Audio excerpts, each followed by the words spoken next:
ایک شخص اکثر ایک بوڑھی عورت سے انار خریدا کرتا تھا۔ وزن و پیمائش اور قیمت کی ادائیگی سے فارغ ہو کر وہ انار کو چاک کرتا اور ایک دانہ اپنے منہ میں ڈال کے شکایت کرتا کہ یہ تو کھٹے ہیں، اور یہ کہہ کے وہ انار اس بوڑھی عورت کے حوالے کر دیتا۔ وہ بزرگ عورت ایک دانہ چکھ کے کہتی یہ تو بالکل میٹھا ہے، مگر تب تک وہ خریدار اپنا تھیلا لے کر وہاں سے جا چکا ہوتا ہے۔ اس شخص کی زوجہ بھی ہر بار اس کے ساتھ ہی ہوتی تھی۔ اس کی بیوی نے پوچھا، جب اس کے انار ہمیشہ میٹھے ہی نکلتے ہیں تو یہ روز کا ڈرامہ کیسا؟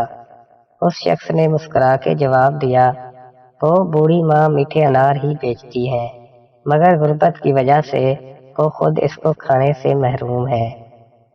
اس ترکیب سے میں ان کو ایک انار بلا کسی قیمت کے کھلانے میں کامیاب ہو جاتا ہوں۔ بس اتنی سی بات ہے۔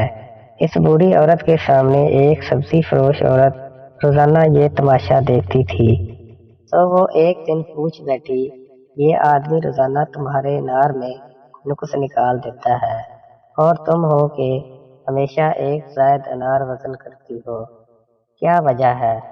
یہ سن کے بوڑھی عورت کے لبوں پر مسکراہٹ پھیل گئی اور کہا، میں جانتی ہوں کہ وہ ایسا مجھے ایک انار کھلانے کے لیے کرتا ہے، اور وہ یہ سوچ بیٹھا ہے کہ میں اس سے بیگانہ ہوں۔ میں کبھی زیادہ وزن نہیں کرتی، یہ تو اس کی محبت ہے جو ترازو کے پلے کو بوجھل کر دیتی ہے، اور میں ایک انار زیادہ تولتی ہوں۔ محبت اور احترام کی مسرتیں ان چھوٹے چھوٹے میٹھے دانوں میں پنہاں ہیں۔ سچ ہے کہ محبت کا صلہ بھی محبت ہے۔